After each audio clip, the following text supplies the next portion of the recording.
So you'll notice that this diagram looks very similar to what we were looking at when we looked at the bubble and cloud chambers and the different paths of different particles that we had going through it.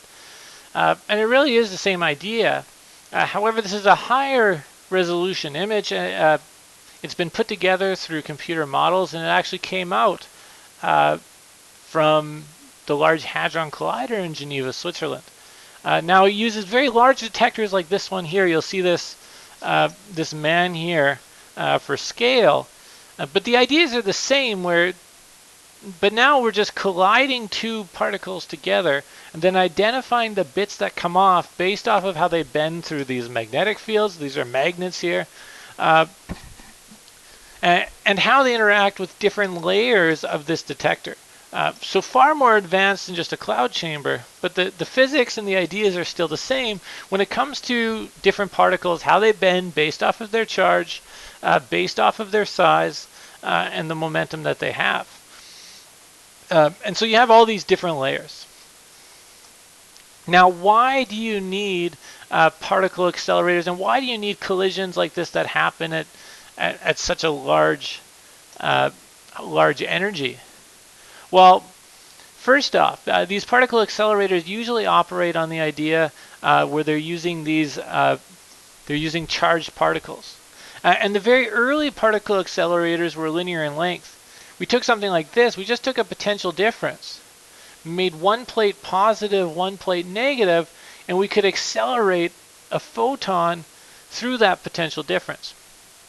The reason why we need to use charged particles, because charged particles will accelerate through a potential difference.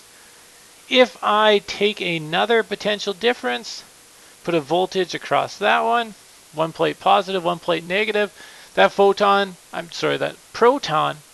will continue to accelerate and reach higher and higher energies. And so that's what these early accelerators were, but they were linear in length. And so we were limited by how long of a tunnel we had. And they required a lot of power to actually get those protons up to very high speeds. At the end, we'd put a target, and then we'd collide it with that target. Now, as time went on, these particle accelerators started to become more circular in shape. And the reason for that is because now we didn't need a whole bunch of potential differences. We just needed one or a couple, and that proton could accelerate across that potential difference. Then using magnetic fields, we could actually bend that proton into a circular path and pass it through that potential difference again. And so that's why these particle accelerators became circular in length. Now the problem with this though is that according to Einstein, as protons travel faster and faster, and as we reach 99.99% the speed of light, like these accelerators now are, these protons actually end up gaining a lot of mass. And so in order to bend them in that circular shape, we need very strong magnets, which we do use, but we're still limited by magnet technology. And so we need very strong magnets, and we also need larger radiuses. So we have more space and more time to actually bend those protons into a circular path. And so we end up with this very massive collider underneath the ground in Geneva, Switzerland. We have 4 different places where experiments are done at Atlas, Ellis, CMS, and LHCb. But this is kind of where all the modern physics, or most of the modern physics, is done today, where we take 2 proton beams and we accelerate these protons to nearly the speed of light, and then we collide them together. Now, the reason why we need to accelerate them so fast, one is because of this electromagnetic force. It's a repulsive force between one proton and another, and so in order to overcome it, we need to have bring greater energy and have a greater acceleration than that electromagnetic force. Another reason why we need higher energies in these collisions is because of E equals mc squared and the equivalence of mass and energy.